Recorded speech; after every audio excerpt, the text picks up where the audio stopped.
Hey, what is up everyone? Welcome back to another video. In this video, we're going to dive into a random machine on HackTheBox. This one is called Perfection. Now, the reason we are doing Perfection is a few reasons. Number one, it's a retired machine. On HackTheBox, I'm only allowed to stream retired machines, not active ones. And I noticed this one is free. So at the time of this stream, I don't know if this will change when the video releases, but at the time of this stream, this machine is completely free. So you don't even need a sub to HackTheBox to do it alongside of me. Now, if you are watching this video, even if you're brand new to ethical hacking, you just stumbled across this video, I want to really encourage you to do this machine right alongside of me. You learn a lot by watching videos, watching people like IppSec, learning about methodology, but you learn even more if you sit down, hands on keyboard, boot up Kali, boot up Parrot, whatever you want to use, and hack right alongside of us. Now, what's probably a little bit different from me than other people like the IppSecs of the world, who, by the way, I love IppSec, so this isn't a knock on him in any way, shape, or form. Love his content, have learned a lot from him. But most of the content creators you stumble across on YouTube, when they showcase a machine from HackTheBox or TryHackMe or Pwnlabs or Cyber, you name your platform, they've already done it. They went through it ahead of time. They have all of the steps pulled up on the side screen, and they are just like doing a machine that took them 4 hours of stumbling in 15 minutes. I go through it completely blind, share my methodology, share my stumbling, and we learn through it together. And look, we just got a raid from the one and only Tiberius, raiding with a party of 20. Amazing. Yo, Tiberius, thank you for stopping by, my friend. Thank you for the raid. And you guys are actually joining at a good time. We just finished doing some AWS pen testing labs, took a 5-minute break, switching gears over to HackTheBox. So I'd love for all of you in the raid party to join us on this machine. I'm going to drop a link to this machine on all of the live streams. Let me drop it here. Let me drop it here. And for those of you in the raid, I'm assuming you prefer Twitch, which Twitch is awesome, but I do want to let you know I am live on 3 different platforms. So you can join on YouTube, Twitch, or even LinkedIn. Believe it or not, LinkedIn has a live streaming platform, but over on YouTube and LinkedIn, it's just Tyler Ramsbey. On Twitch, it's hack_smarter. And forgive me for a little bit of shameless self-promotion for those of you who joined the raid, but if you end up liking this content, my main platform is YouTube, not Twitch. I just use Twitch for my live streaming, but all of my standalone videos, shorter videos, are all on YouTube. So YouTube, I have over 400 videos here, and if you just look at the videos, they're very in-depth technical stuff, going through pen testing, which is what I do for my day job, and just sharing a little bit of my story, but a lot of walkthroughs and stuff like that. So if you enjoy the content, I can ask you a little shameless self-promotion, subscribe to me on YouTube, really would appreciate it. But without any further ado, let's go ahead and start a scan as well as get our notes set up. So I'll open up my terminal, and I like to use Rust Scan, which I actually don't know if I've installed on this machine. Oh, sweet, I do. Beautiful. You can use Nmap, use whatever you want, but with Rust Scan, it's -A. We'll pass it the target, and then if we do this, it will find all the open ports here and pass it over to Nmap, and then on Nmap, it's going to run a -A flag to run all the enumeration scripts at it. So let's go ahead and get our scan running, and while our scan is running, let's go ahead and set up our notes for this. Here is the one we just did in Pwnlabs. Let's go over to my on-prem machine right here, and we will start a new page, and we will call it Perfection. Whoops, HackTheBox, if I could type, and we will do full width, and we'll also make it full screen. So we'll do this, and we'll do our Nmap scan. We will drop the results of our Nmap scan here once everything is done, and it looks like it is already done. So a pretty basic machine, no crazy ports that are open. We have 2 ports that are open, port 22 and port 80. So it's going to grab this, jump over to here, drop it into our notes. I like to separate it out. And the other part about what I do when I approach a CTF or even a real-world pen testing machine is I like to keep myself organized. It takes a little bit of time, but you will thank yourself later on. And I like to make separate little subpages here in Notion for each thing that I am enumerating. So if we want to do port 20, I think in Notion I can actually do page like that. Oh, look at that. Beautiful. So I can, nope. Do SSH 22. Like so. We'll do full width, and there we go. We have SSH there, and let's go back over to Perfection. It should show it right there as a sub tab, and now we want to do the same thing for port 80, aka HTTP, and we'll do page, HTTP 80, drop it into a code block, and then as we enumerate each one of those services, we'll keep our notes limited to that page just so we don't get ourselves confused. Now, this is a little bit different now because I know we've had at least one open SSH pretty severe CVE, but generally speaking, SSH is not the way into a machine. I mean, you can do some basic username enumeration. Maybe if you have a user list, you can do some basic password brute forcing, but it's really slow. So every once in a while, it might be the way in, but generally speaking, it's not the way in. If we see a web server here like we have here, this is where we might want to dig into things. So just looking at this, we see that we have a weighted grade calculator, and it accepts GET requests and head requests. Now, what I like to do, and this is especially important for those of you who are getting ready for the OSCP, before I start enumerating and digging in, I like to make a checklist. And the reason for that is if you have a checklist before you start, it helps keep you on task. For those of you studying for the OSCP, from when I did the OSCP, my studying and when I passed the exam, I know that rabbit holes are a big thing. And like the whole thing is it's a mind game. Like the OSCP, from my opinion, really isn't that hard in and of itself, but it's a 24-hour mind game and keeping yourself on task as you work through the machines. And one of the worst things you can do is fall into a rabbit hole and get lost and get stuck. And when you're in a rabbit hole, you start to not think right, you forget what you're supposed to do. So that's why I always suggest making a checklist before you start hacking a machine or going into a machine. So let's go to make a checklist of some of the things that we want to check. So we can do like directory brute forcing. We'll want to do that as something to check. vhost brute forcing, another thing that we will want to check. We can view the source code. We can check robots.txt, and we can just use the website. So a few things that we can get started right away. You could even run like something like nuclei against it. I do that in real web app pen tests all the time.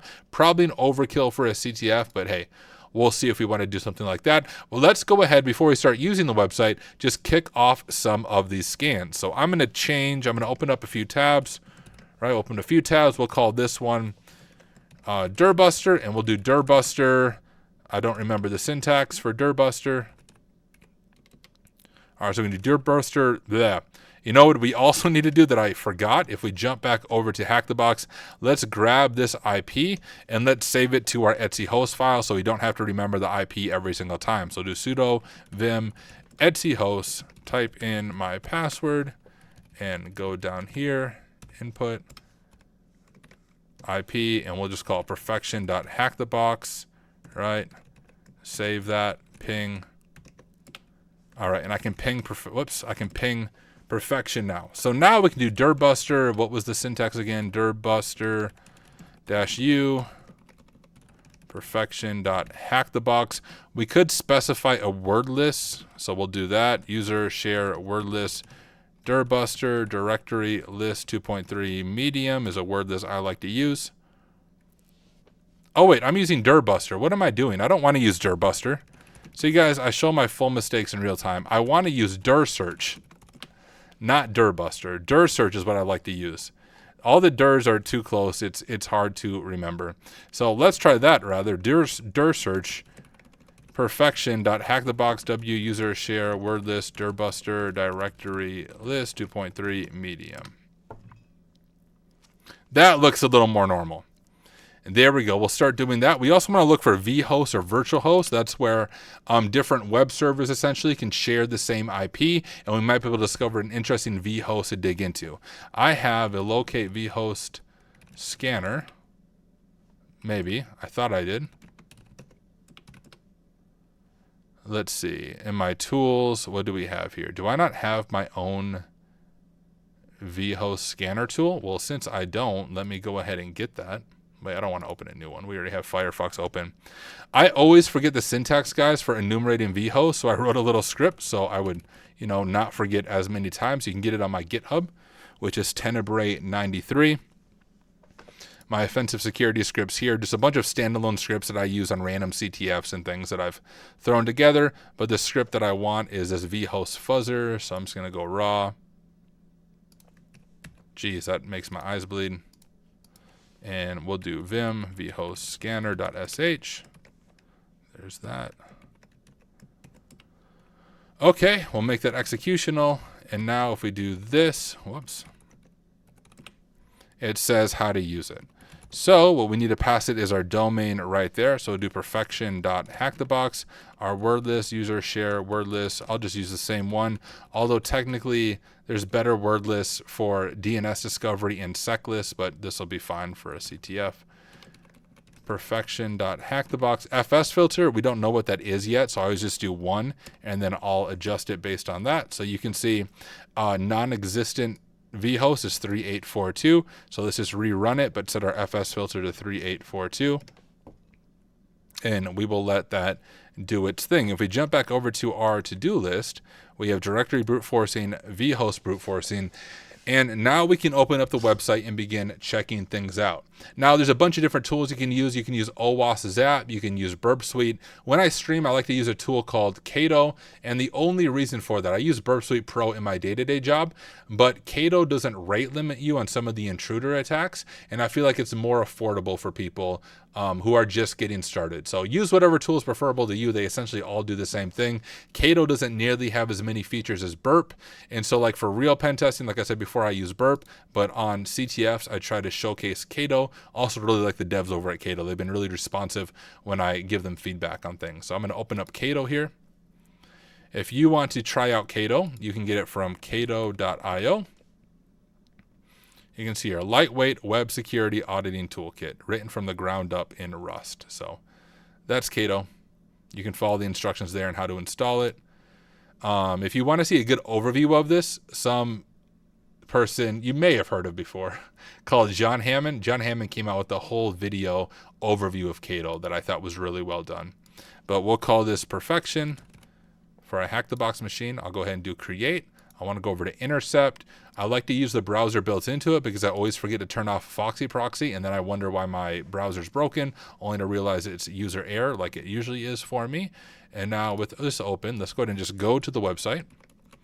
Perfection.hackthebox. We can check robots.txt right away. And yeah, doesn't do much for us. And that's not what I wanted to do. Come on.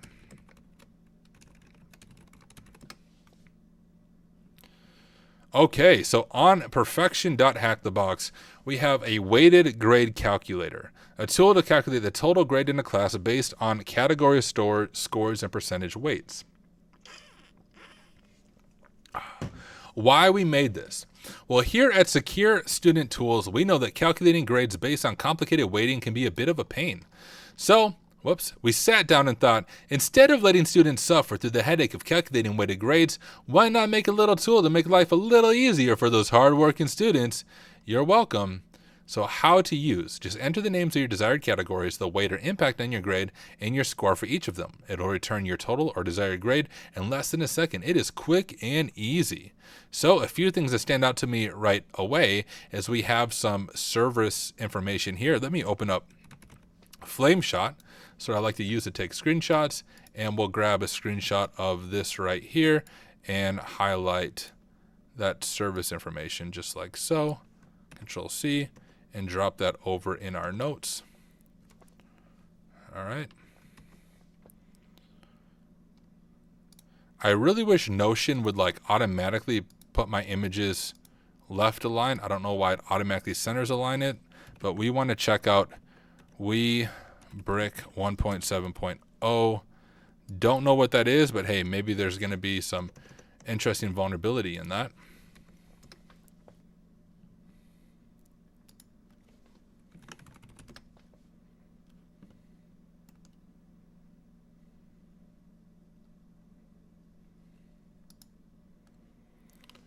All right. WeBrick or WebBrick something, web server toolkit application that use WebBrick like Metas. Oh, a directory traversal vuln.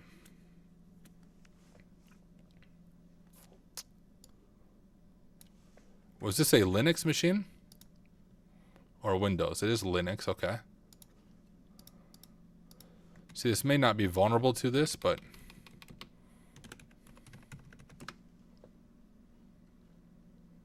oh, I think I messed that up. Let's try this. Nothing.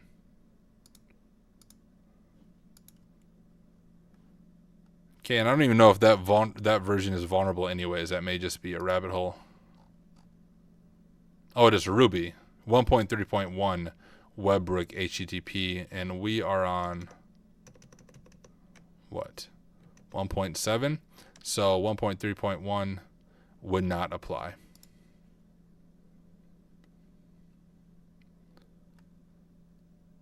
I mean, that's the same version on a PG practice machine, so maybe that is something that might be worth looking into. I'll come back to that if I need to. Okay, WebRick 1.3.1, blah, blah, writes data to a log file without sanitizing non-printable characters. So that's 1.8.6 through 1.8.17. 1.8.6. I get all these versions confused, guys. I can't keep them straight. We're on 1.7.0. So that's older than those, but I think it only affects those versions.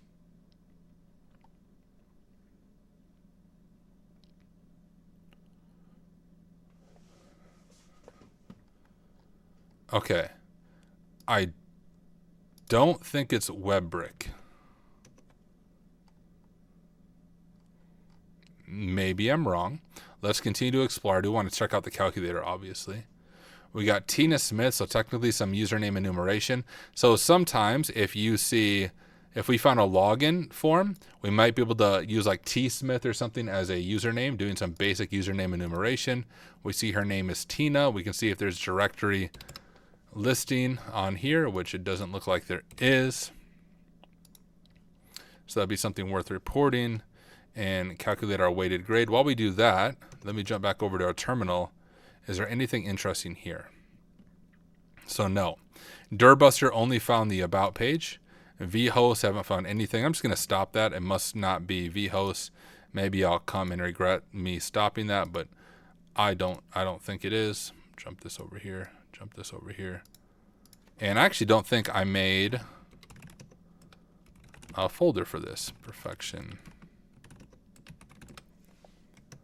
All right, jump back over to this. So a weighted grade calculator. A tool to calculate the total grade in a class based on category scores and percentage weights.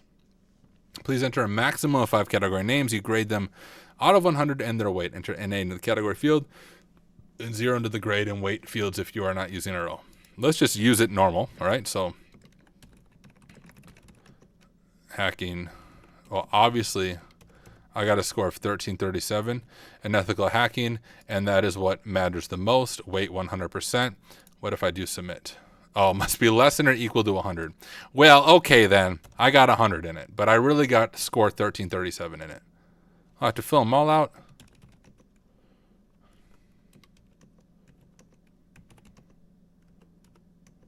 Oh, that's not going to work.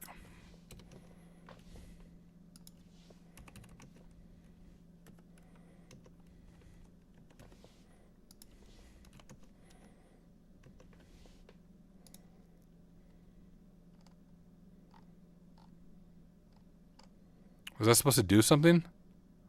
Oh, please re-enter. Waste you not add to 100. You shut your dirty freaking mouth. How about that, huh? I have to do math? Okay, fine. 50, 60, 70, 80, 90, 100, right?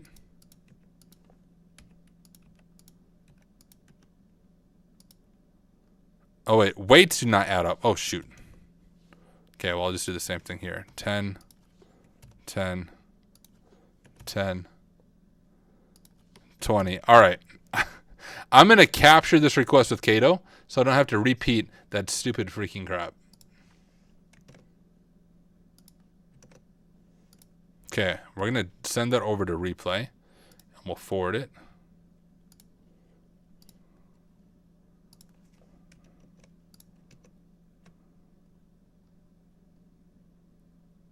Okay. My total grade is 32%. Congratulations, guys. We failed. We all suck. Can I replay this request now and play around with it without having to redo that?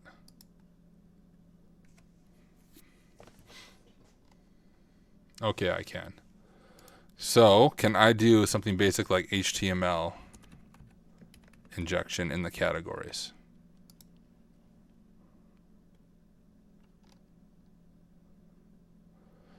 Oh my goodness, malicious input blocked. So question is, what is it erroring out on? Is it erroring out on that?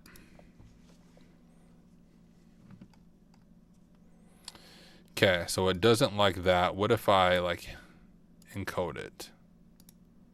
So I want to encode just this, just that. Okay, I really want to encode that. Can you stop doing that? Thank you.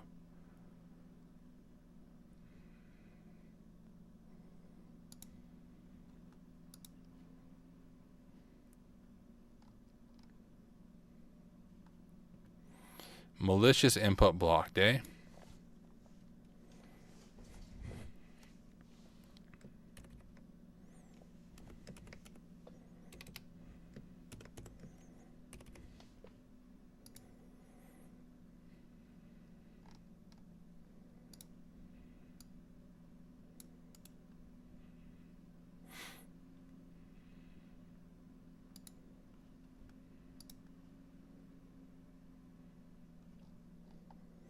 All right.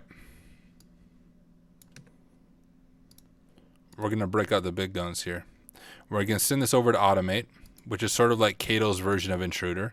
We're going to mark this as our payload. And then we are going to go over to Firefox. We're going to do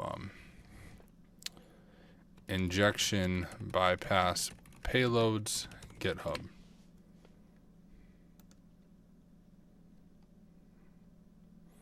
Oh, I really don't want SQL injection. I meant like command injection might be okay. XXS injection be another thing.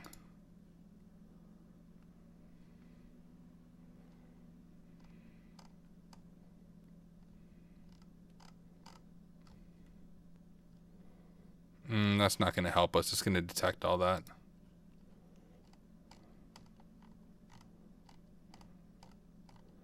Isn't there like a... Okay, so we have different intruders.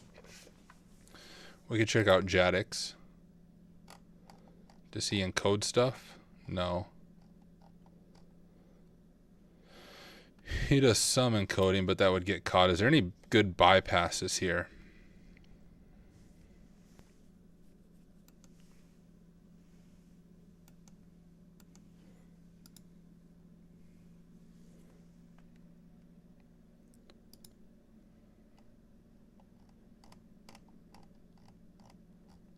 This one might be worth trying. Let's just download all of them. Freaking.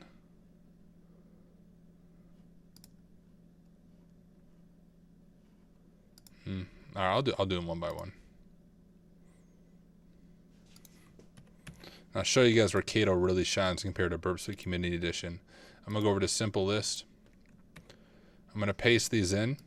I'm gonna go to Settings. We're gonna do number of workers 30 because if we break the box, oh well. I don't know if I want to URL encode them. Well, yeah, we'll just let it URL encode. And let's go ahead and just run.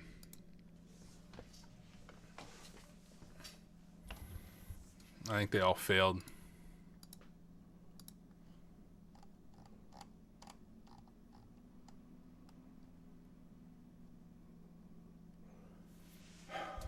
Malicious input blocked. All right.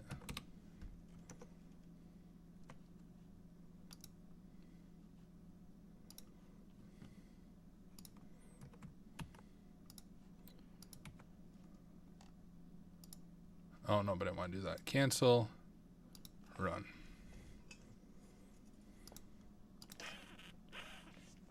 All right. Malicious input blocked. I mean, there's a few things this could be. We have this home. It's not interacting with the database, I don't think. It's just doing some mathematical operations and outputting the stuff to the screen. So because we have the reflection on the screen, I'm thinking cross-site scripting, but that, I guess that wouldn't really make sense, would it? We have no user interaction from what I can see. So if we were doing a real web app pen test, cross-site scripting would make sense because you could still report it as reflected or stored cross-site scripting. But because this is a CTF, and from what I can see, we do not have a headless browser going out and like trying to click or look at grades, so we can't steal session tokens. There's not even a login page from what I can see. Although cross-site scripting might be possible because of the input being reflected back on the page. Because it's a CTF, because of how it's set up, I don't think that's going to be the way in. Instead, I'm thinking of something like server-side template injection, but I need to figure out how to bypass the restrictions that are in place. So let's try to do STI hack tricks. And maybe I'm just way off as well. That's always a possibility. Usually for this, it's just something simple like curly Q, 7 times 7, curly Q. But I need to figure out how to bypass the detection that is here. And I don't know what it's looking for. I guess we could slowly like enumerate what it's going to fail. So like, for example, it's not going to fail on a 7, right? Like that will probably work, I think.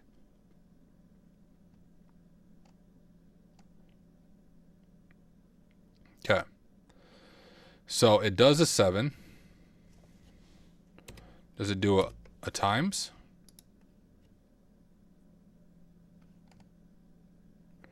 No, it doesn't do a times. Yeah, Red Day said, have I tried enumerating more directories? It's actually what we're doing in the background here. It's still running on perfection.hackthebox. I think it's going to be this. It's some command injection thing on this. Malicious input blocked. Like,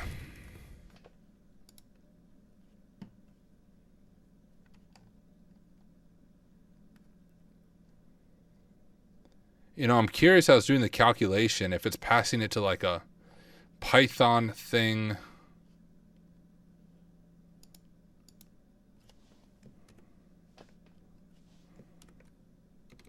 If I do like a, who am I? Right, URL encode that.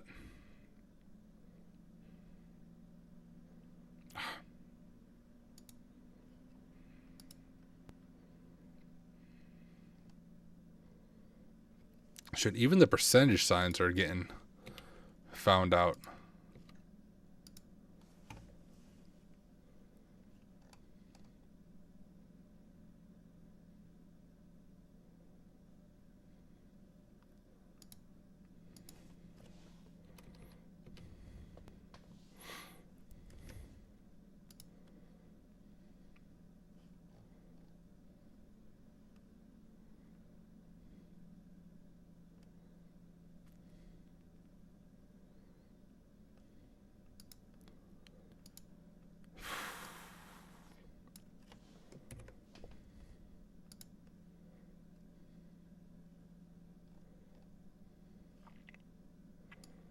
Like, I don't know how to bypass this.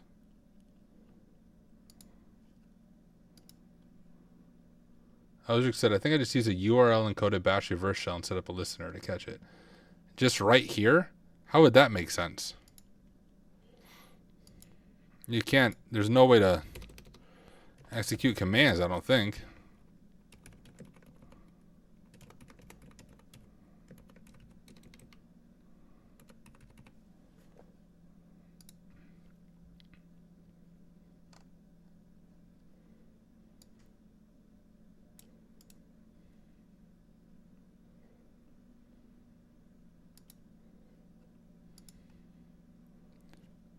Because from what I can tell, even the percentage signs get found out.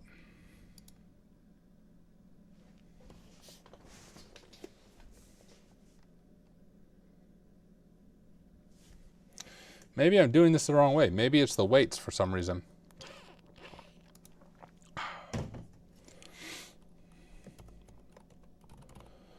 What about on the weights? What if I URL encode this on the weights? Maybe it's processing these weights, this like in a weird like Python calculator that maybe allows me to do something.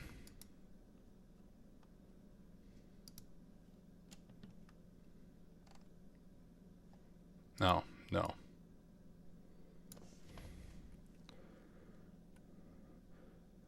So it's not the grade. Oh, maybe it's the weight though. I didn't test the weight. So first, can I change the weight to something that's not a number?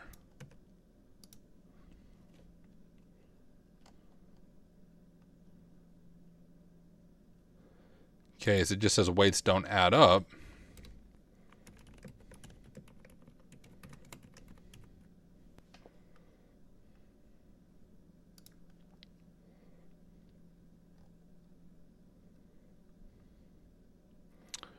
Weights do not add up.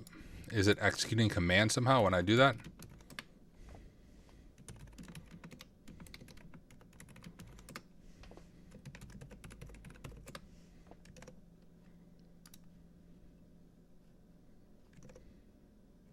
No, it's not.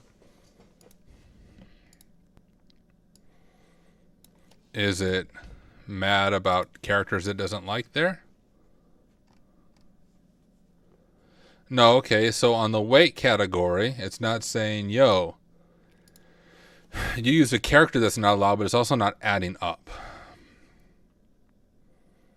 So what if I do like 50 and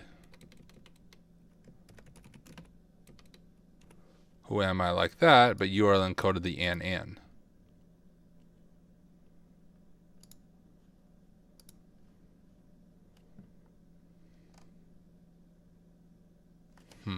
Oh, malicious input block. You shut your freaking dirty mouth. That's not malicious. You're malicious.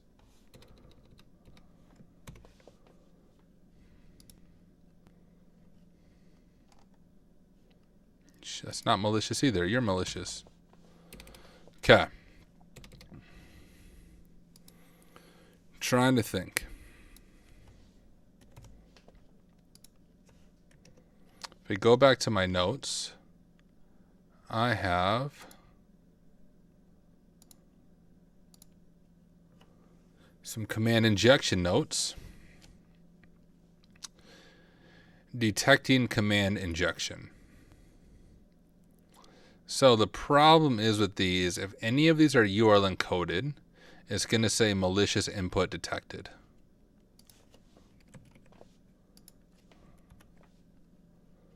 Know what I mean? If I don't URL encode it though. Malicious input detected. Right.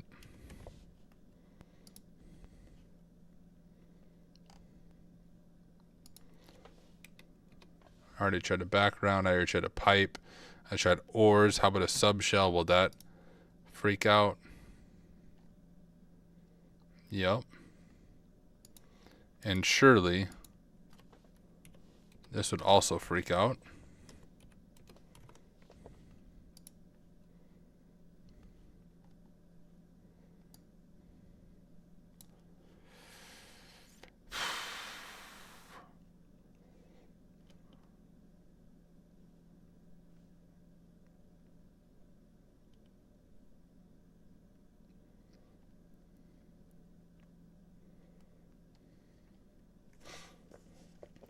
I tried bypassing some filters, but like this itself gets detected.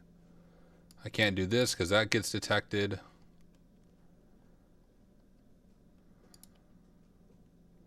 There's no commands that are blacklisted in Node themselves, and that's all I have for my notes there. Well, shoot. What am I missing? I'm setting a post request to weighted grade calculator.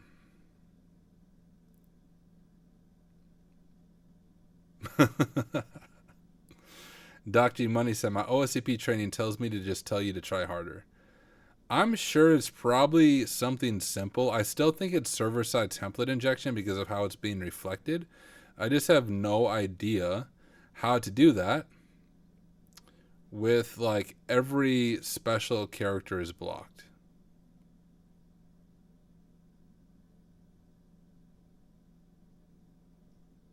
I'm just looking at it. I'm trying to think, what obvious thing am I missing right now?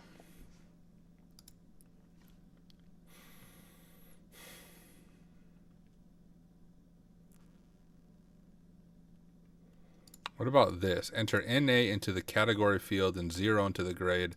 I didn't do this. I mean, I don't know why the frick that would matter.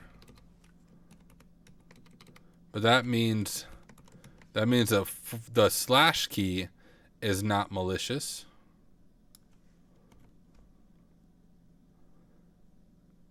Wait fields. All right. So then I have to change one of these to 60 if I know how to do math.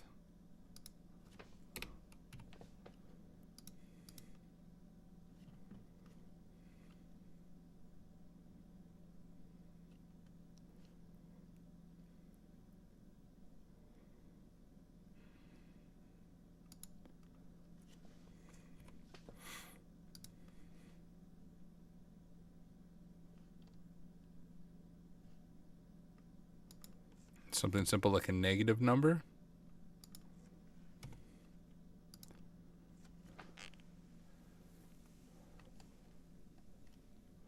Malicious input blocked if you do a negative number. Are characters blocked in every field? It seems to be, yeah. They seem to be blocked in every field from what I can see. At least the ones that are reflected. I tried to escape into these other fields, but it's like no matter what I do, they all get blocked. Let me double check again. So, for example, in grade here, let's just do like that. And malicious input blocked. Wait. Malicious input blocked. So it seems to be applying it consistently across the fields.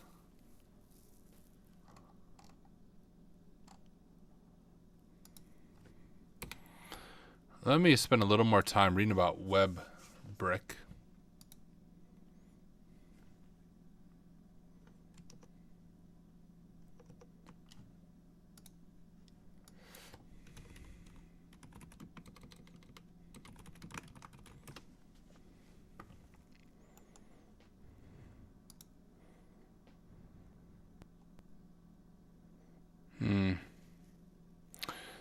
It's not in any of these versions.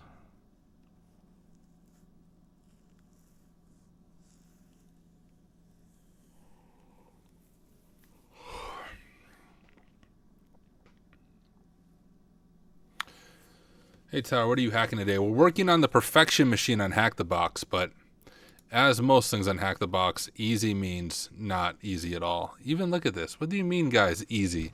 How do you rate this easy? The frick am I missing? Gosh, it drives me crazy, guys. It drives me so crazy. It's something simple.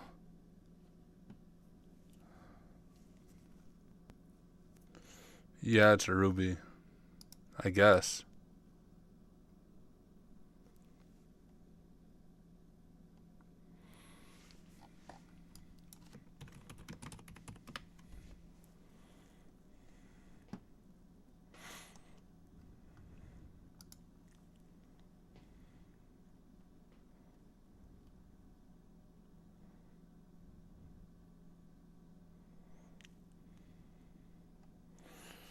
How about percentage signs?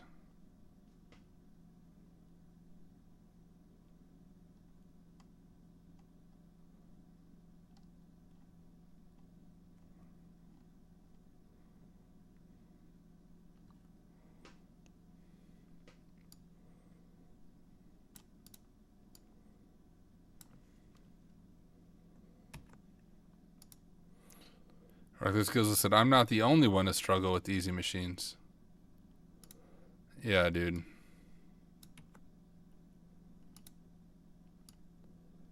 You're not.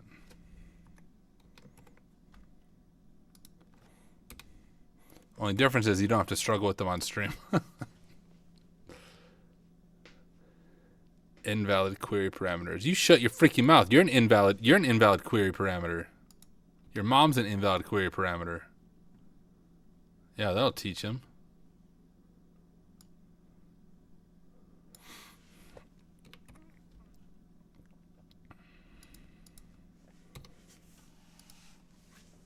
This is stupid. Frick.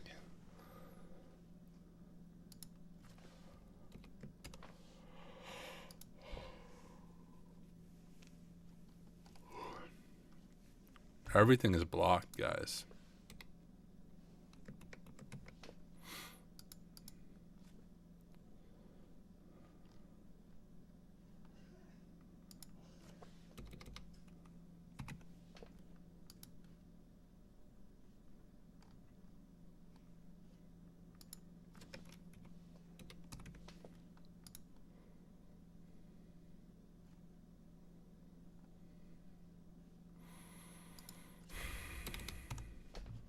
Guys,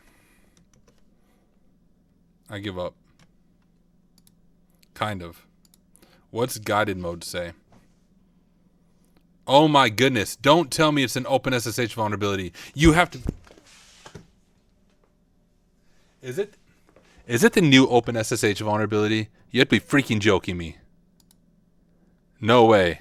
No way is that what it is.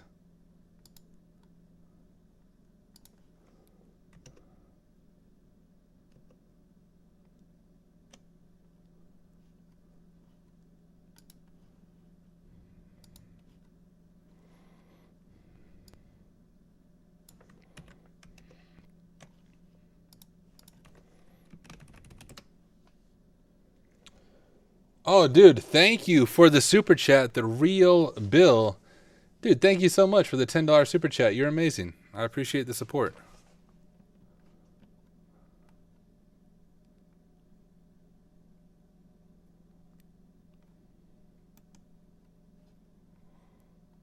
No, it's not an older box for no sec. I believe this is a really new box, and that's why it's free as well.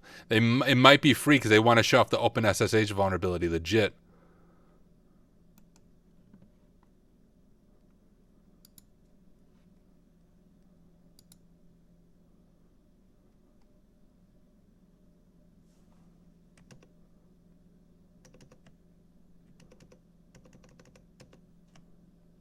Where's my notes? Oh, the new vuln takes 5 to 6 hours to exploit? Okay, gotcha. Okay, good to know. Maybe it's not then. Maybe that's not what it is then. Well, not maybe. That isn't what it is. If it takes that long to exploit. You're talking about this one? Let's see what other POCs there are.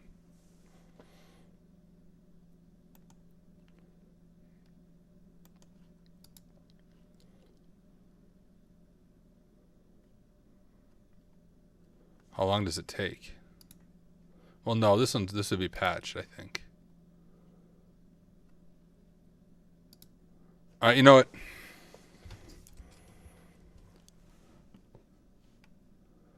Doc G Money said, is this what people mean by enumerate better? Like you just get stuck and are looking for something, anything? Yeah. You know, not that bad when you're just doing a HackTheBox machine, but if you get to this point on the OSCP, then it feels terrible. Which has actually happened to me, guys. I shared this in my OSCP video.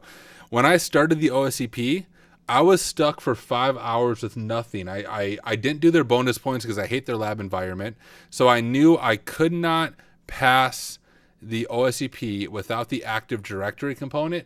And I was stuck on initial entry for AD because it was a freaking stupid way to do initial entry for 5 hours. Almost completely gave up.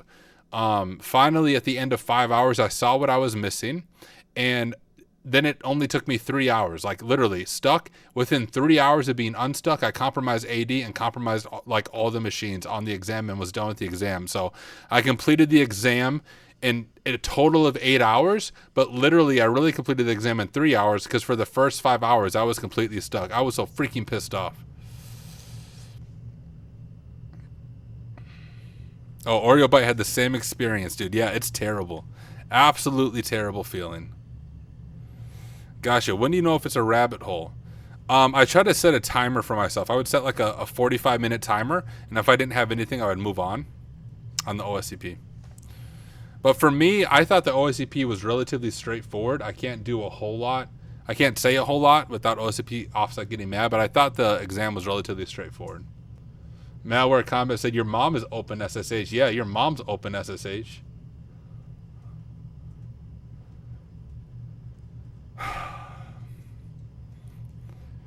For an OSEC, okay, and our experiment takes 10,000 tries on average to win this race condition. So 3 to 4 hours with the 100 connections accepted.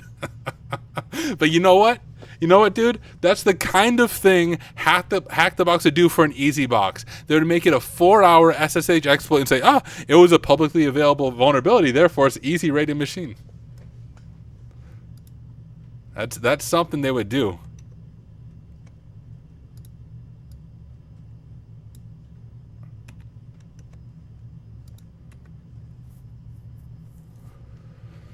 Have I bought the 3-month OSCP labs or the Learn 1? So I already passed the OSCP Red DAO, so I haven't bought any of it, but I only did the 3-month labs, and their labs sucked. I didn't use their labs.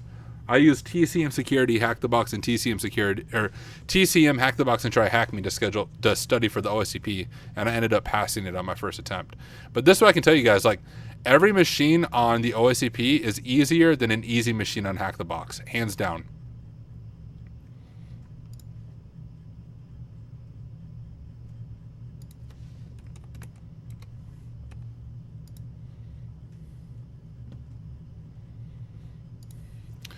Okay, so at least I was looking at the right thing. It says what user input, and I should explain what I'm doing here. What I like about HackTheBox is they have adventure mode, which is kind of what I was doing before, where you just have flags, but they also have guided mode. Guided mode isn't like, hey, I'm going to tell you exactly how to exploit it, but it'll at least point you in the right direction. So all I'm doing is I'm going to do guided mode until I get to where I'm no longer stuck, which I think is a good strategy when you do CTFs like this. So we know that this is the field that takes user input. Oh. Which endpoint on the web application allows for user input? Weighted grade.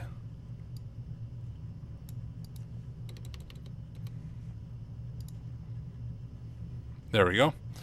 Which column on the grade calculator page allows alphanumeric input? All right, so we know we're doing something with this category, right? Because category allows alphanumeric input, and that is what I was testing. So, guys, at least we weren't completely in a rabbit hole. At least we knew that we were targeting the right category. I'm still just kind of puzzled on how we're going to bypass any of the restrictions that are here. Like, any character that I do gets caught, and you can't even URL encode it because, like, when you URL encode stuff, you're going to have that percentage sign, and the percentage sign itself, well, usually it says malicious. Maybe not right there.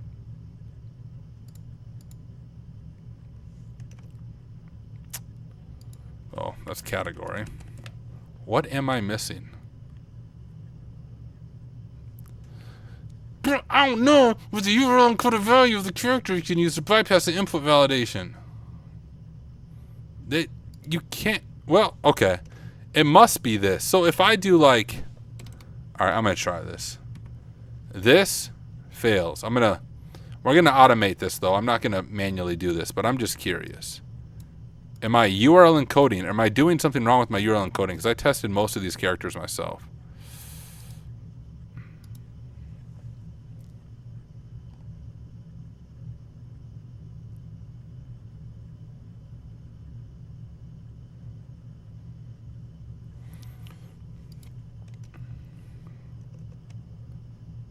Guys, if I go back to my HackTheBox Academy stuff, web, this is from their own training.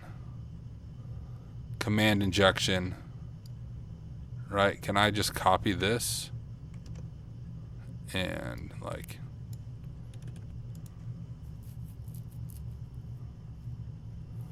where's automate? The frick is automate? Oh.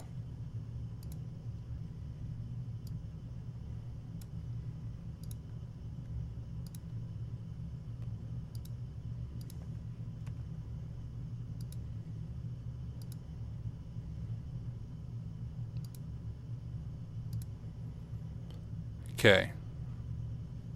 Let's just see if any of those work. And they don't. They don't work, you piece of freaking crap.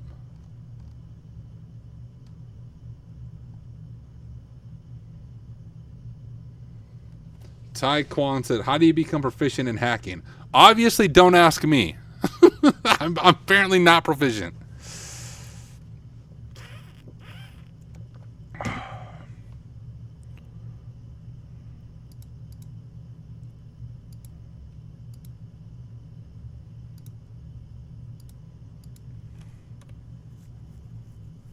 Try a single percentage sign. Okay, bet.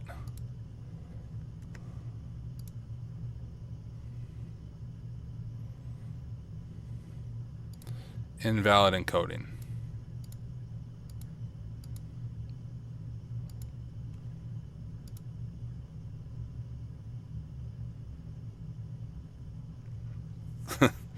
Oreo Byte says the way you become proficient in hacking is you spend 3 months of extra time writing tools that break 2 weeks later and you have no idea why.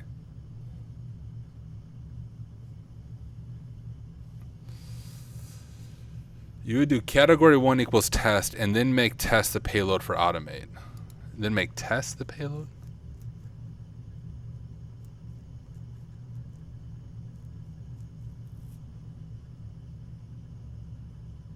Right, this might be escaping the template. I have a bad character after your payload. Oh, I gotcha.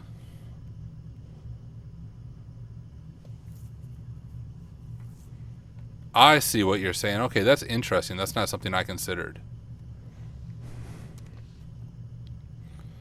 So then we'll mark this. And we'll do our simple file again. Do I still have that? Right, so you're saying like this. Use test. Do a bad character there. Why though?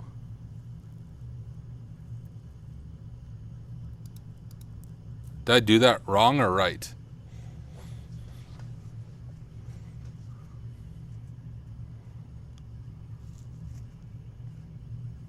Let me jump back over to my notes real quick.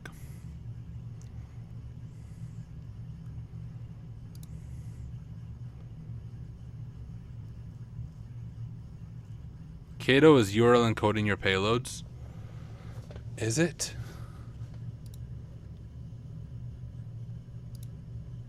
Oh, shoot. You're right. Thought I turned that off. Oh, there it is.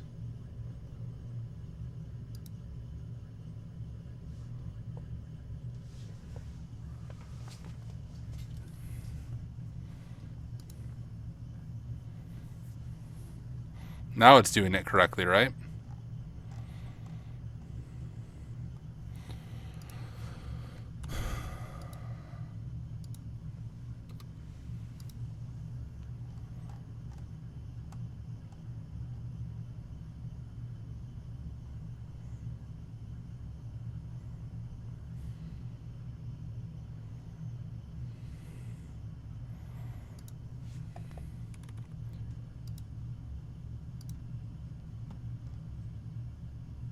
Oh, shoot!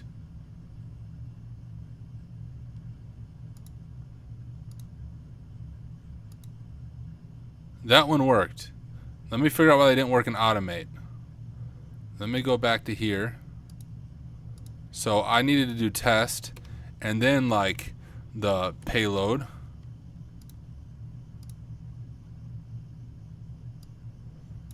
So now if I add this,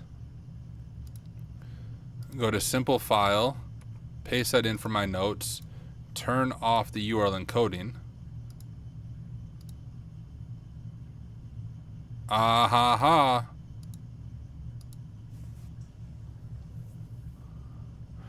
Yeah, it has to be a non-empty string in front of the payload. All right, let me, before I continue, just document some of this stuff.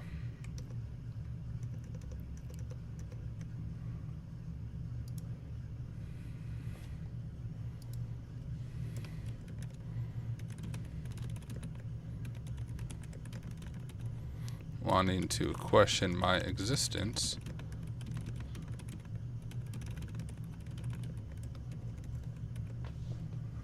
What the frick?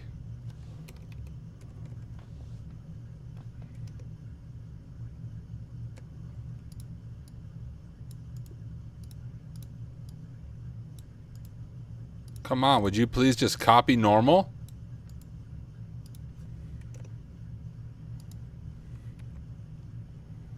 And then we'll drop a screenshot of Cato. Did not mean to do that.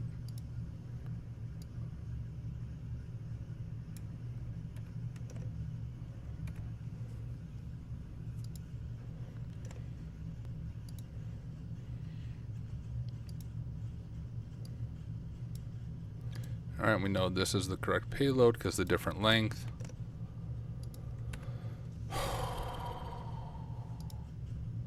All right. So now we might be able to do something like, who am I?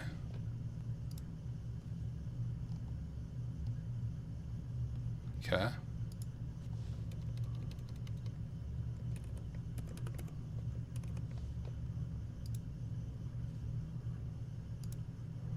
Am I escaping the check now? Like, can I do whatever I want?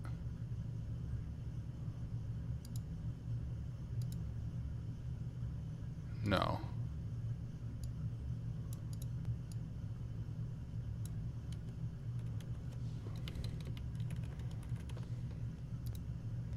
What does this look like in the code?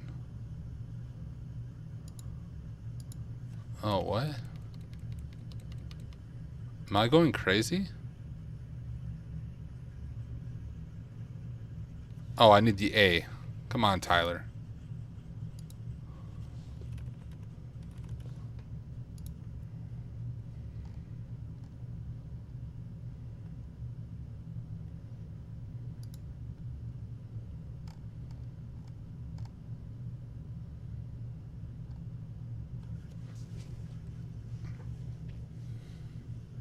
So we can do new line. Let's go back to my notes.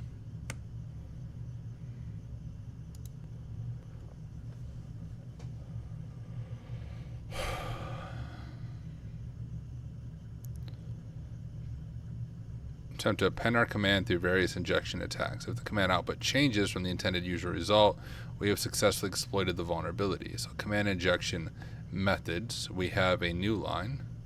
Most common operators for command injection. So does that... Can I do ban characters now? That's my question. Can I do this?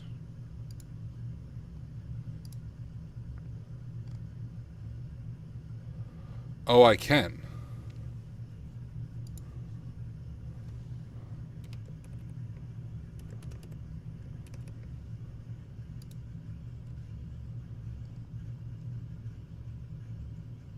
It's not executing, but now I can do whatever characters I want. So if I do that and then do like, who am I? But you are then code my and. So now I can do some like more fuzzing here.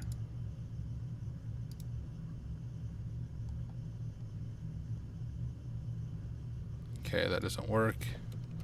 Try some basic ones and I'll run this through.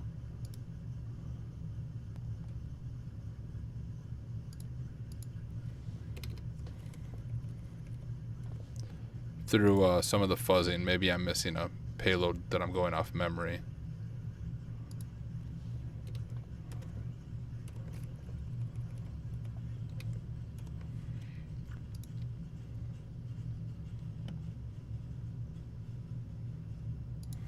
What payload am I missing, guys?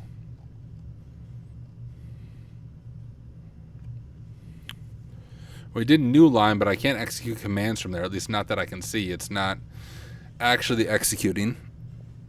Background, I tried to do and, I guess. I didn't just do background. I don't think that's going to make a difference.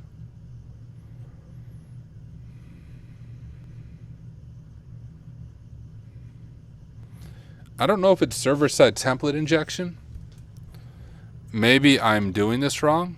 But like for server-side template injection, generally you can get it to work with 7x7, and then you can do further detection to figure out what it's running. But what about the one with the new line? I know.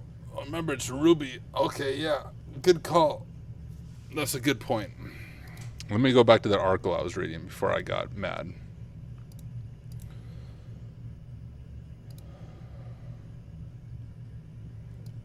Can I do something like this?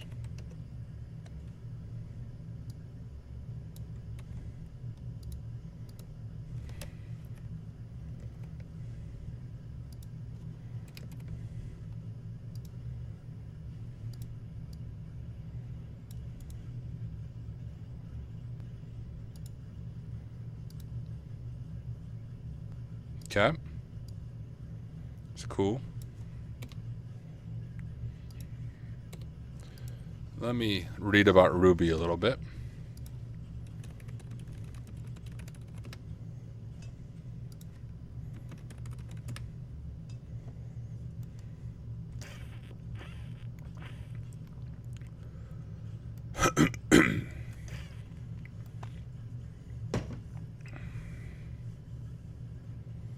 Let's see if we can understand what exactly is going on.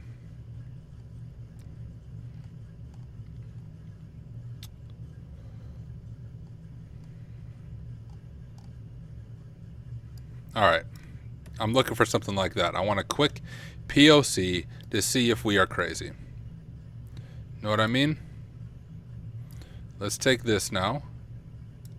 Let's URL encode that beast.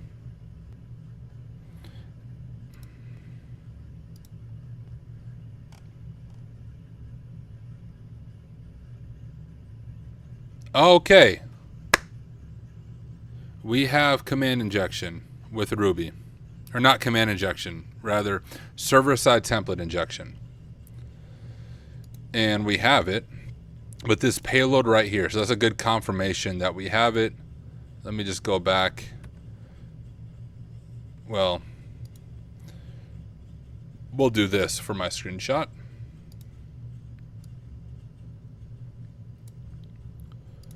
Highlight this right here.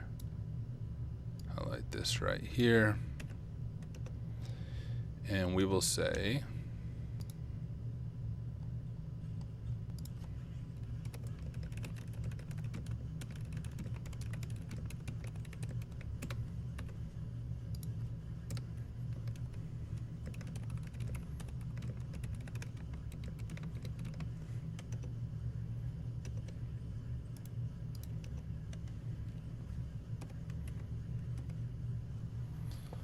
okay.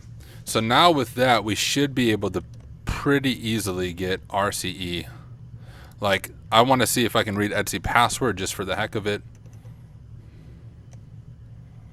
All right, so we'll just do the same thing. Drop that in there. Take it. I wish Burp, if any, or not Burp, Cato. If anyone from Cato watches this, if I could figure out how to set a hotkey for URL encoding, I'd be very happy. All right, that fails. That's fine. Maybe we can't read data.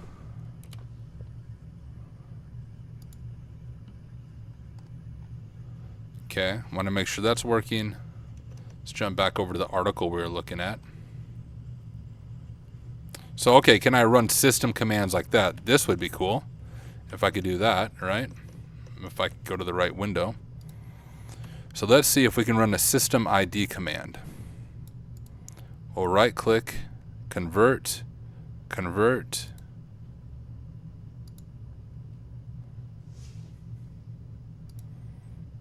Why is that happening to me? Can I do it myself?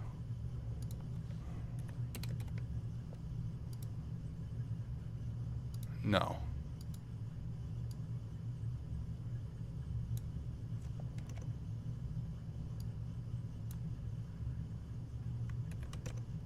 Maybe I need to do it a little bit differently.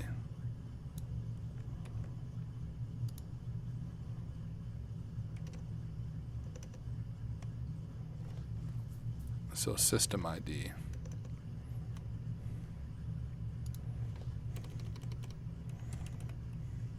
So what was it? So like that.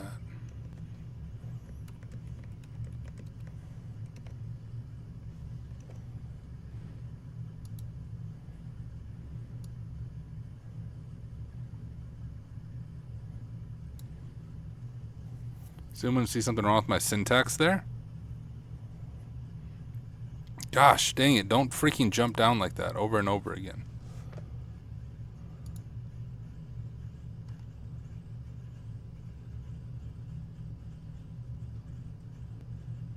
I got true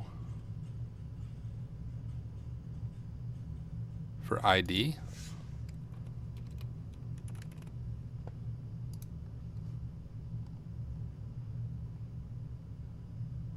What? Why is it telling me test true?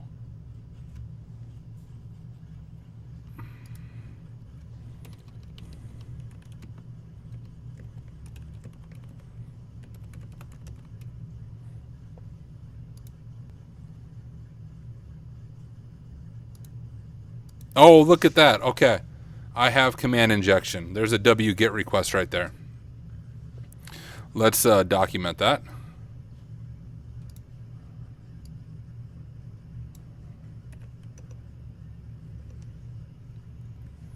If I could open the right window.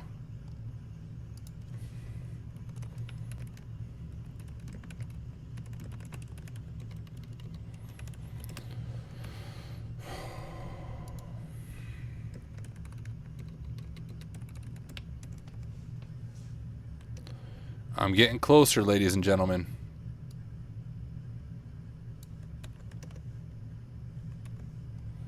All right, there's the payload, and then we'll grab a screenshot of this.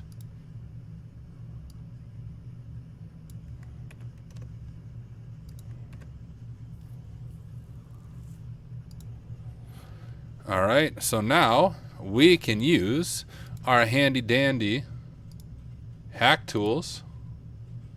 Make this full screen mode on our hack tools. And our IP is 10.10.14.9. You can see it up in the corner right there. If you follow along, yours will of course be different.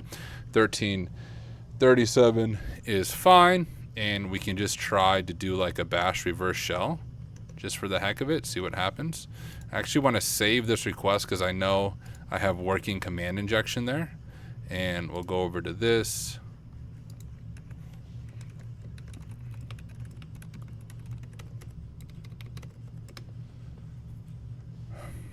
$13.37. Oh, I Googled it. Account settings shortcuts for hotkey. I Googled it, could be wrong. Oh, you're talking about Kato? I don't know where the account is.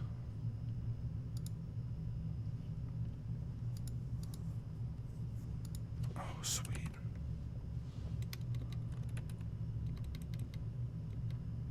I'll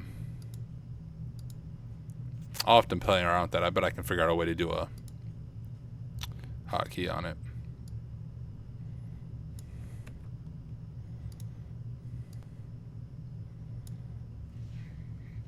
See, in burp, it's control U. So that's what I keep trying to do.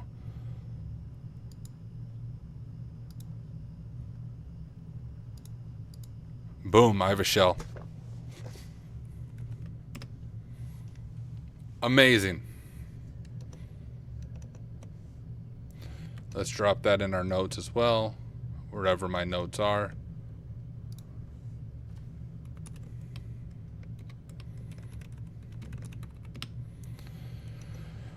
I'm just going to copy this full request.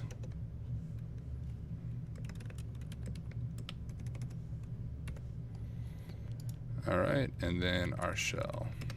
I also want to turn on wrap code. And then there is our shell. We'll grab a screenshot of that.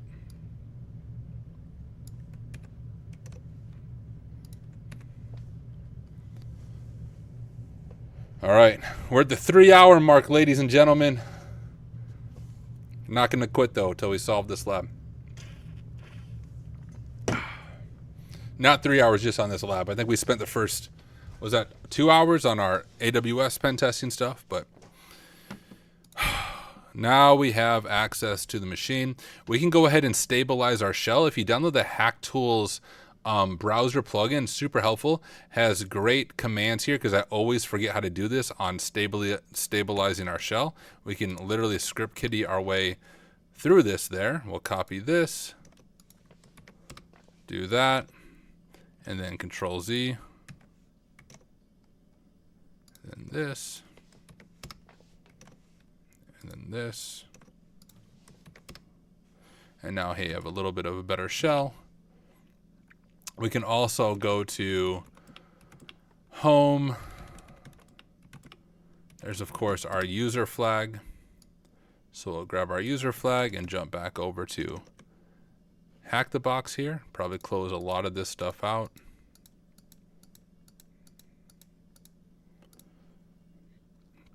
Switch back over to adventure mode and drop our user flag in. The real Bilbo asks, what is my screenshot tool? I am using FlameShot for screenshots. Difficulty, that was honestly a bit hard because of the weird encoding stuff we had to figure out how to bypass, I think.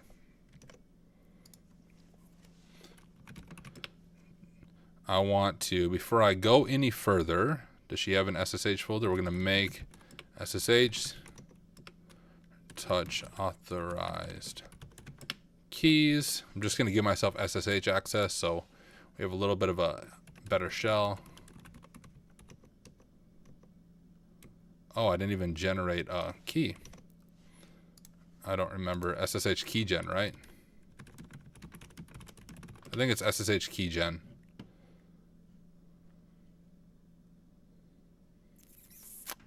Yep, I was right. Think you can just run SSH keygen though.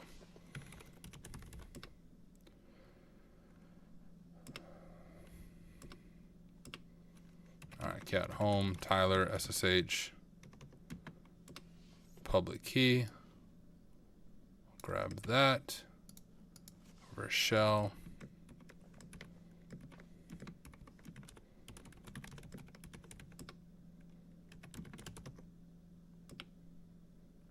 Okay.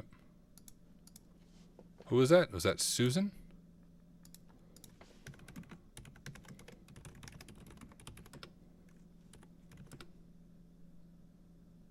All right. Now if SSH accesses Susan, we can get out of this shell. We don't need it anymore. By shell, we have Susan. And if we ls/la, we have some things here in our home. We have a migration folder, which seems interesting.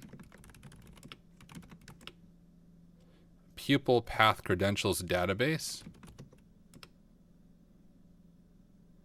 And yeah, we have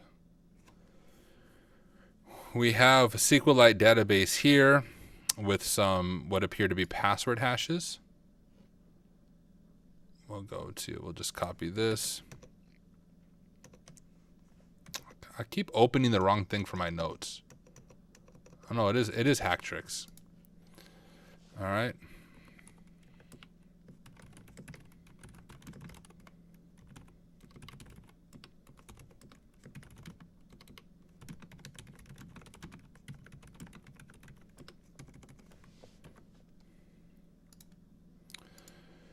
And it's a pupil path. I don't know what pupil path is, but you know what does know what pupil path is? Google.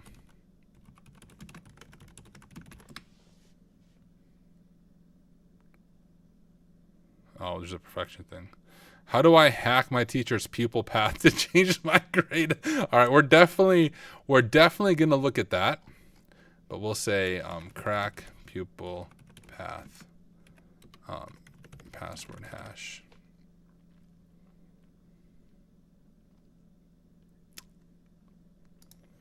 Oh, what's the, I need to read this Quora article real quick. Oh, Doc G Money said, by the way, I got rejected for the job at Rhino, but man, that letter was the nicest, coolest letter I've ever gotten for denial. Great vibes over there for sure. Hey, dude, I'm so sorry to hear that you didn't get the role. Seriously, that sucks, but glad you enjoyed the rejection letter. Rhino does a good job, I think, getting back to people and giving like detailed advice on how to really move to the next level. I don't understand every question. This person's helping him.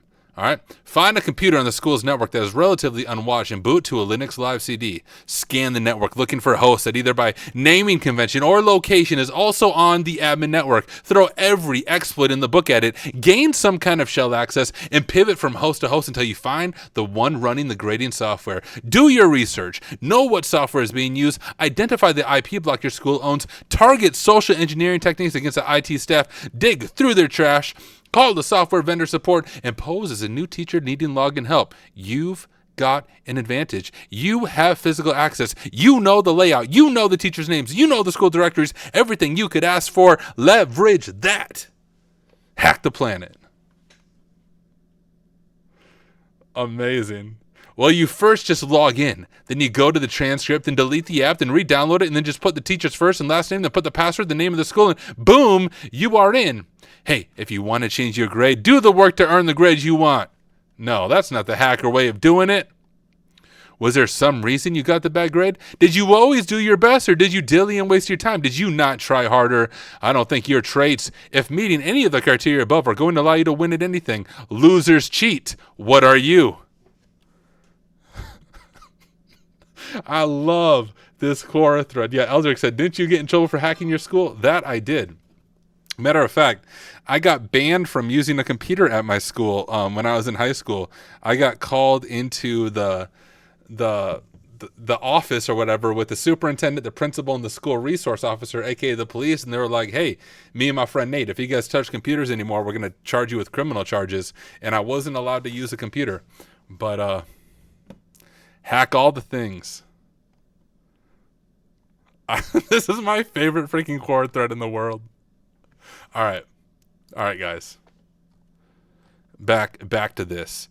Having too much fun. We now have a new goal. We are in the Quora scenario.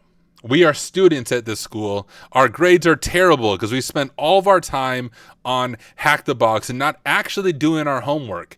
But as a result, we need to update our grade in the school system. We hacked all the things. We followed that Quora guy's advice. We did the research. We did social engineering. We did our IP scan, and we found the IP block. We threw all the exploits at it. We gained shell access. We found the computer. We found the pupil path credentials. This will allow us to change our grades. Our parents will not yell at us when we get our report cards because we will change our grades to all A's. The only thing left in our way is we need to figure out what this password text is doing. You know what the other thing we need to do is, like, who are the other users on this box? That might be a good place to start. Who am I trying to hack? Oh, am I not trying to hack? There's no other users besides Susan.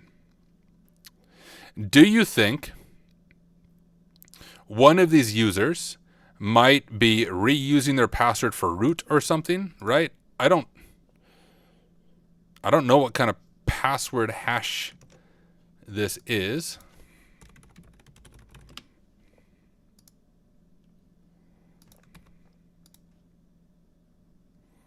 Yeah, you're right. I should probably sudo.l.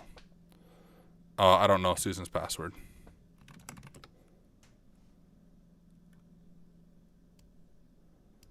So we have pupil path credentials. Let me just search for that file name. Maybe that will come up with like a hash type or something. Okay, perfection. I don't want to look at a walkthrough. I don't want to look at a walkthrough. I don't know what that is. I don't want to look at a walkthrough. Gosh, it's all walkthroughs. Is there anything that's not a walkthrough that talks about pupil path? It's all walkthroughs.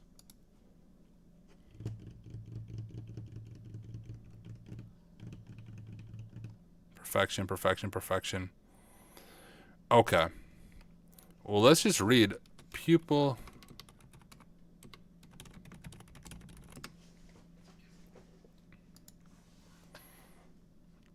Here we are. Ladies and gentlemen, we are going to hack pupil path. Quick guide to pupil path. I love the color. No, bro, you didn't tell me how to hack you. I'm going to get my YouTube channel freaking demonetized for talking about hacking schools and breaking grades. We got a pupil path guide. Okay, these are like real schools. I don't really want to play around on their website. How about this? Pupil lab docs. Oh, So pupil lab is apparently also an eye thing going on here. Okay.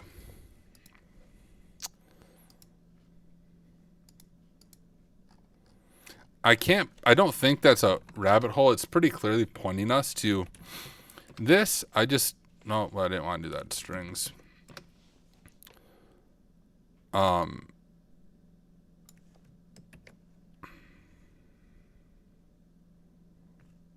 So if I copy that, Hail Mary.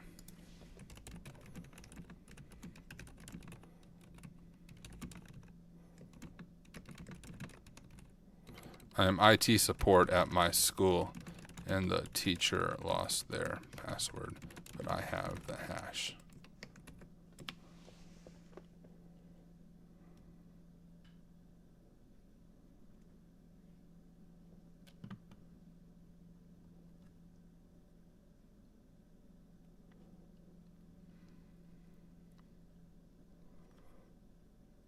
SHA-256. Well, yeah, it's not going to be too helpful.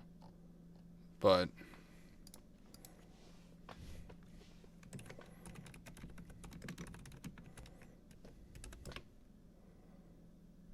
oops, didn't mean to type that. So I could try like 1470, you think? You know, Hashcat can also try to auto detect it.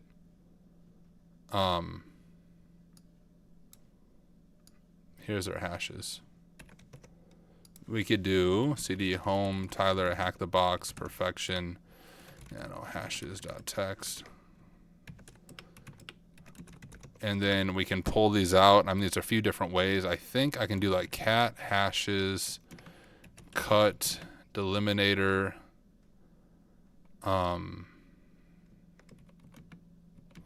that field 2.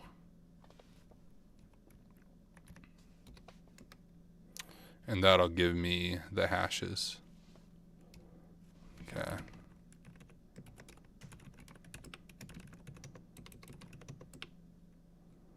Okay.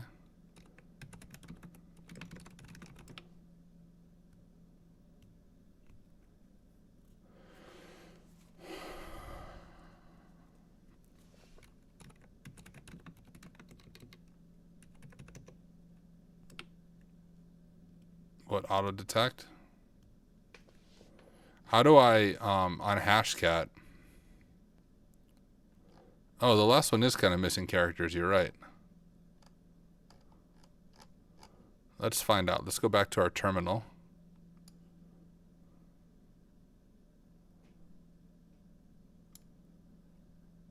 So Miller. Oh, I think, you know what ChatGPT maybe did? He didn't understand where these hashes separate from. Let's do this a little bit differently.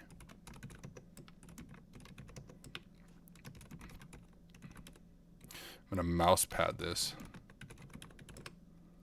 What? What's this? Oh, Pluma? Bet, dude. I'll do it myself. I'm guessing that's where his name ends. Guessing that's where his name ends. Guessing that's where his name ends. His name ends. Does that look right? It's probably a, a way easier way to do this. I guarantee it. I'm overcomplicating this, but you know.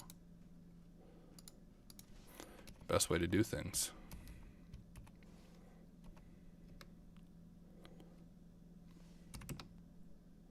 Okay.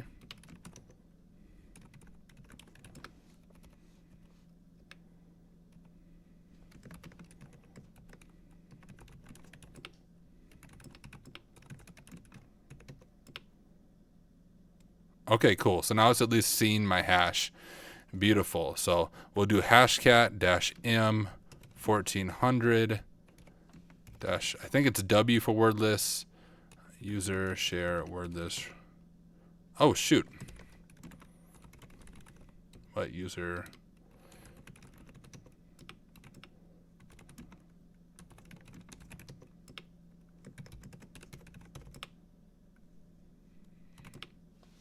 There we go.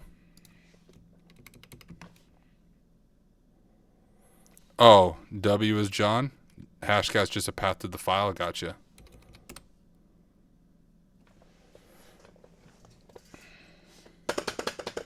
What's going to happen, ladies and gentlemen?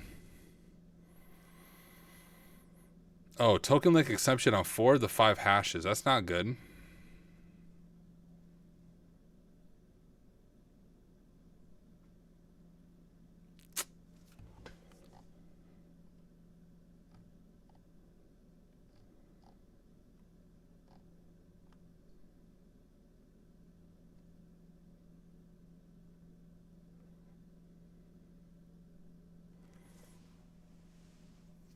Why do you guys think that's not working?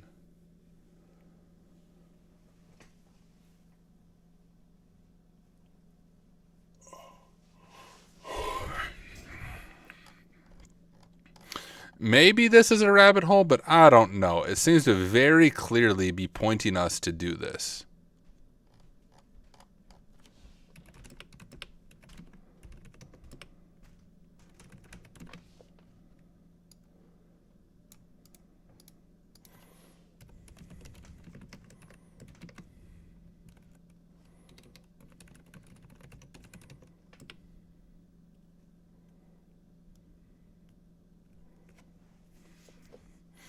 See.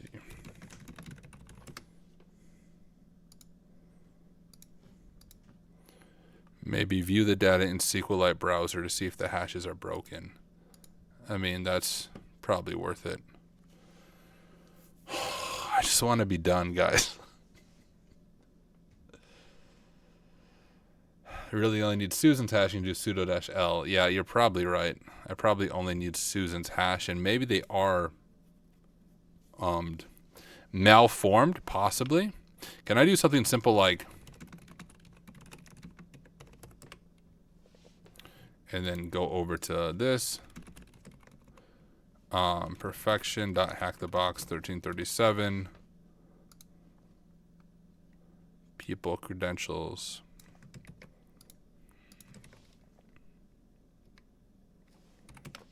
All right, now I have them on my host machine. SQLite browser, SQLite browser. I don't know how to install that.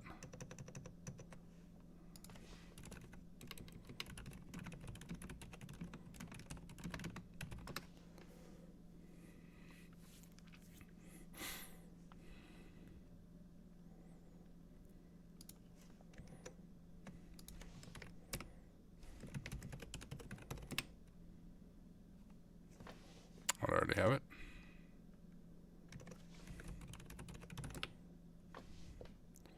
All right, let's go ahead and open our database right here. And we have users. And we have our names, our passwords. So here is Susan, for example.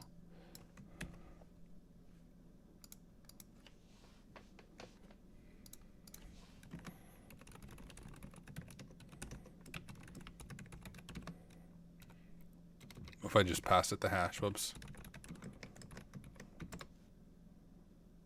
Okay. I think it was a broken hash.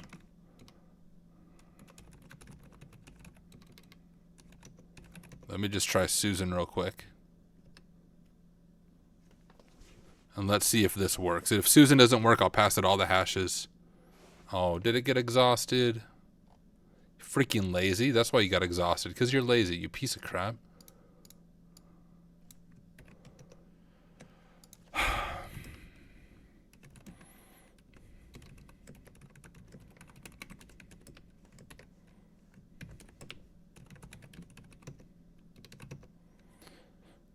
Oh, I need to do mode.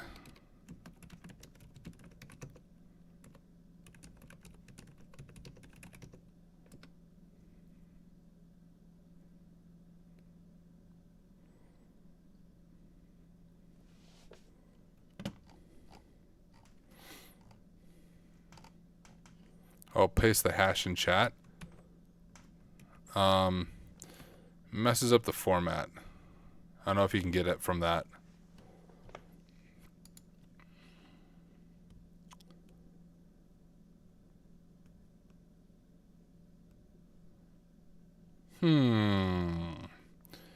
Maybe I should get out of this rabbit hole and at least look around a little bit.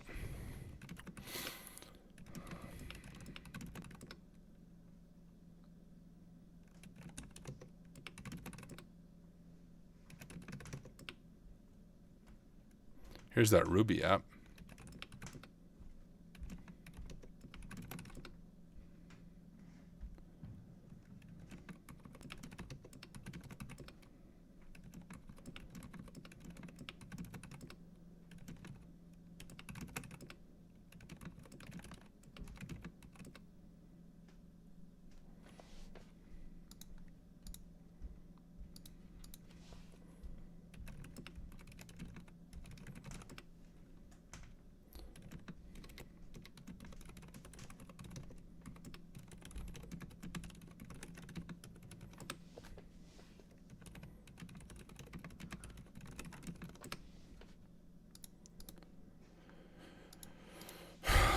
try linpeas. I'm sure I'm missing something really obvious, but I'm tired now, guys. I've been staring at my computer for 3.5 hours.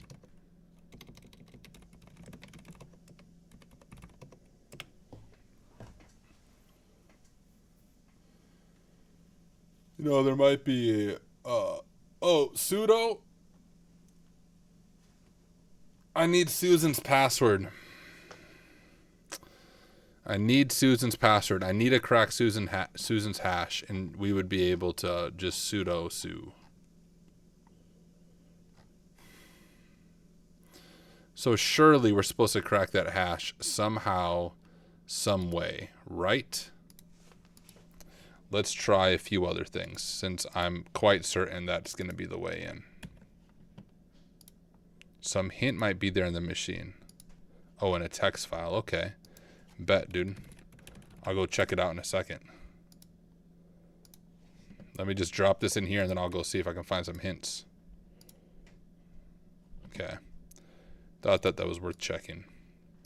We definitely need a cracker hash. I don't even care about the rest of this stuff. It's not going to be interesting.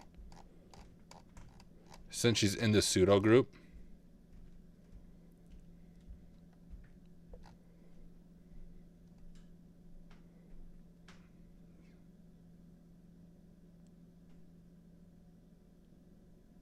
It's not running as root though, is it? Or is it?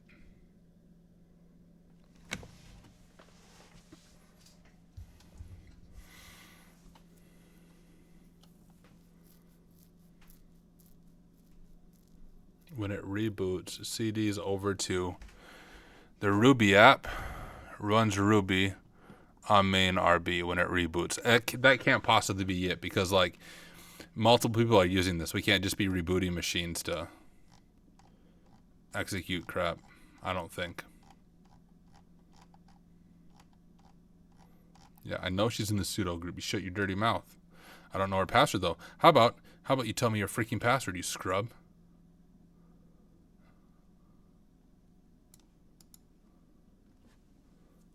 All right, let's all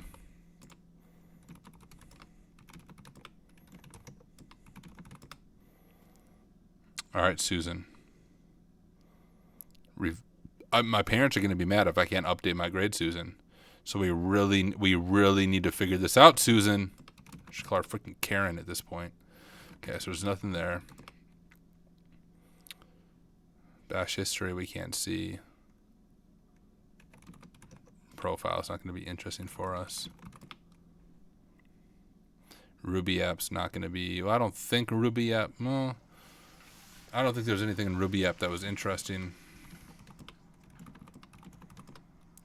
Okay, let's go to like var.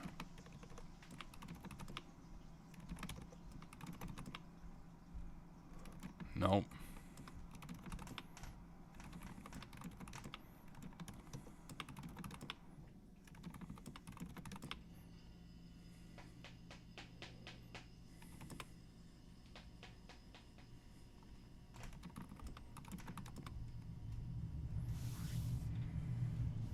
Have you checked the dumb HackTheBox file locations? What do you mean by that?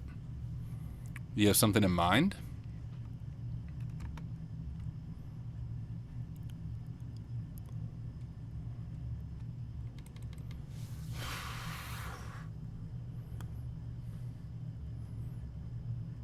Oh, and var spool is what you're saying?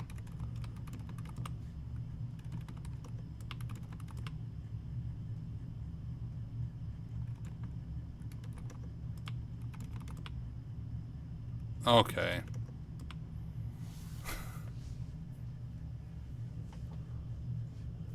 That's a silly spot, but there's actually a few ways we could have found that, I bet. Due to our transition to Jupyter grades because of the pupil path data breach, I thought we should also migrate our credentials, including the other students in our class, to the new platform. I also suggest a new password specification to make things easier for everyone. The password format is first name backwards randomly generated integer between 1 and 1,000,000. Note that all letters of the first name should be covered into lowercase. Please hit me with the updates on the migration when you can. I am currently registering with our university with the platform. Tina, you're a delightful student.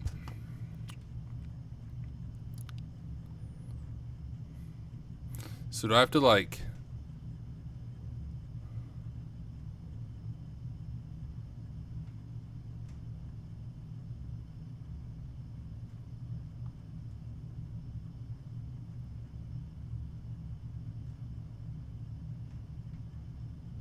Oh, no worries. Yeah, Pupil Path Credentials has a password hash in there.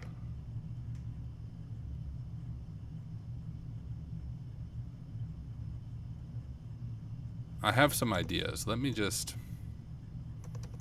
So I don't know how this machine is rated easy. Where's my notes? Is it here? I'm already there.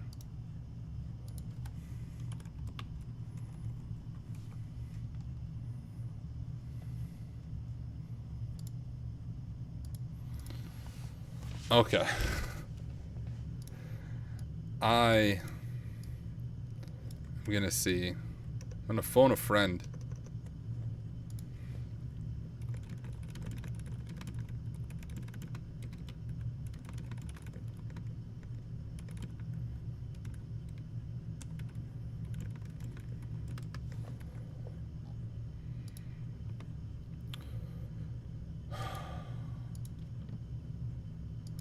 Susan something.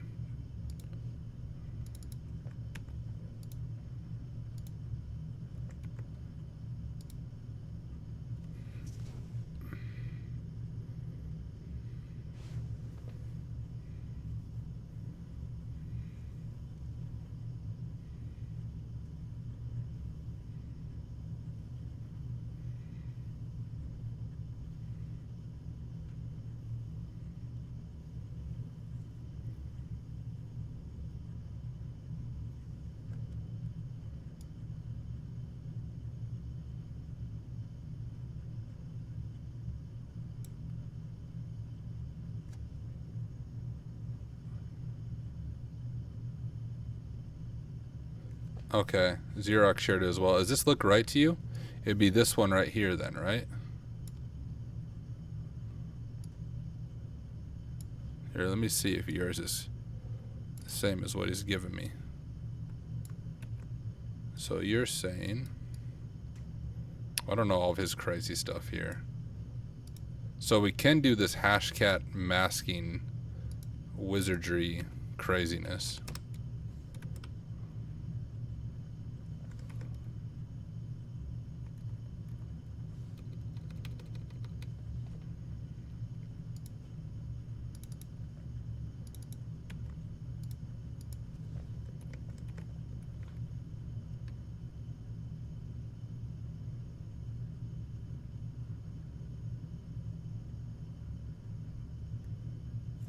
All right.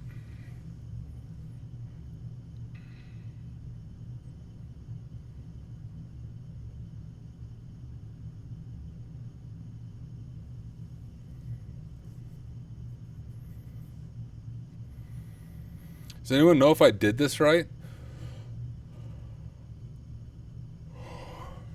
Oh, that would work too. Cyber Samurai showed a way of doing a sweet, simple bash script. Here, I can try that way.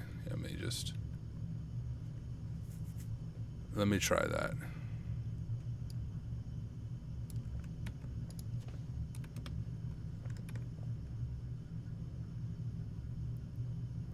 Yeah, so for I in 0 to whatever, do echo. Oh, it took you 4 minutes? In freaking sane.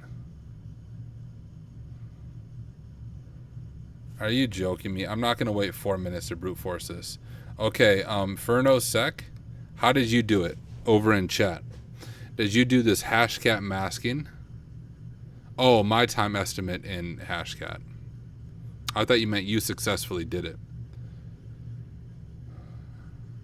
No, yeah, it's probably not using my GPU because I'm running this in a virtual machine.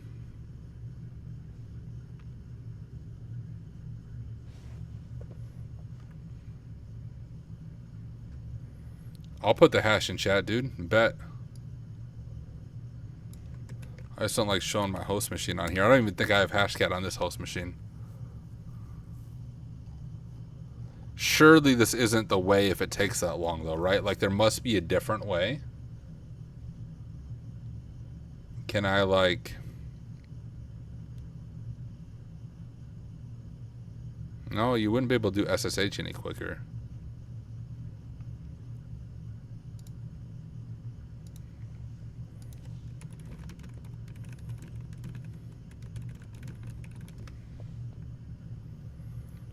The format is 1400 Oreo byte. Oh, you mean this format? I'll drop it in chat here. The integer is the 0 to something. Let's pull it up real quick.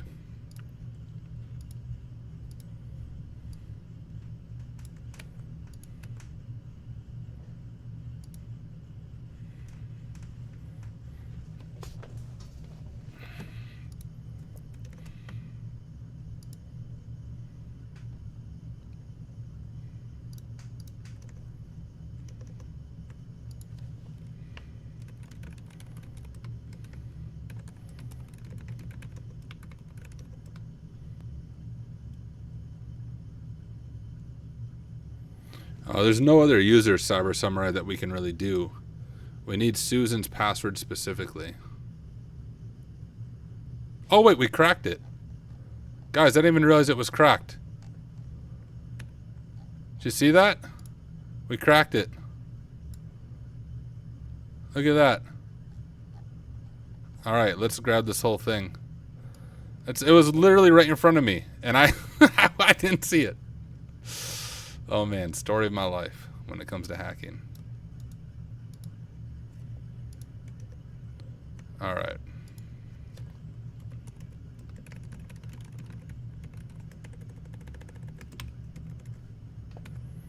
I need to keep this masking thing in mind. I remember doing masking on TryHackMe on their red team pathway for their password attack module, but it would have taken me a while to figure that out. But it's pretty simple to understand what it's doing here, right? The mask is just Susan, then Susan backwards, and then we know we need this amount of numbers as we pass it over. Digits or whatever. And then it gives us this password right here. So now, I am root.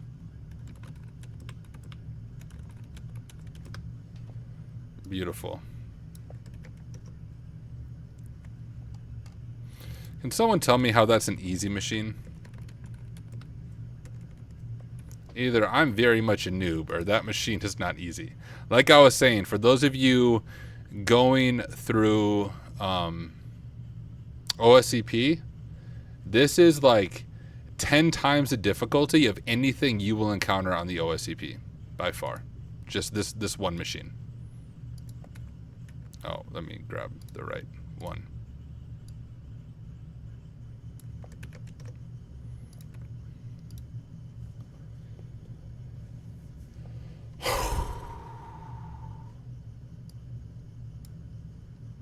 Perfection has been pwned, ladies and gentlemen.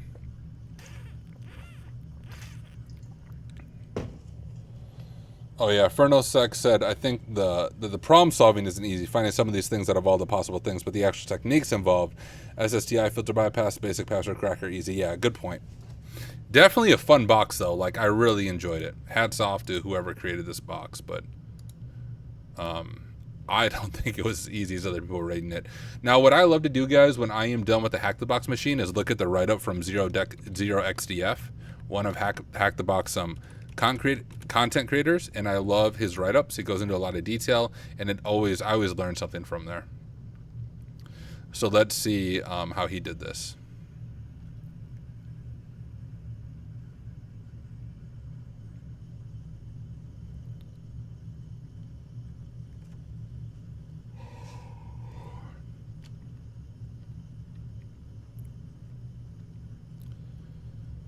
So nothing too interesting. And playing around a bit with the post request to get the calculation, I'll find sometimes I get the message malicious input blocked. Yes, absolutely. I got it all the freaking time. Seems there's a list of bad characters. I'll use ffuff to try each character with the following options. So what does his ffuff look like? So it's just fuzzing the category. He gets a list of block characters, including most punctuation. Imagining the server. Thinking of how Ruby is checking for bad characters, a common pattern is to use regular expression. This code could be do something like this in Ruby. Or it could be a negative check. New line injection. I think to notice that in either of the cases above, the regex doesn't check across new lines, which is what we discovered. I exploited a similar vuln in clicker. The idea is that I can set something like this, right, which is exactly what we did, and see if it's flagged. Where that is the URL encoded new line, I'm including something at the front of the string in case the regex is like the second one above, where it needs to match on something. And it works. Ffuff confirms it works on all characters. And then, yeah, we found the server-side template injection, remembering that it was Ruby. Yep, so he URL encoded it like what we did. RCE, he did it that way. I got a shell. Okay, we did our shell basically the same way for the most part. I think I used system, but similar. Shell is root. You know, where I really fell into that rabbit hole was right away I found migration. And because I found migration, I thought, okay, this is definitely going to be the way in, which it was, kind of, but I wasted a lot of time trying to brute force this. Oh, he just used SQLite right on the machine. That would have worked too. Ruby app has code. Main RB is the full code, that there's nothing interesting. I'll look at it a little and beyond root. Mail, that's where I don't normally check. I don't know if I've ever done a box where I check var mail right there.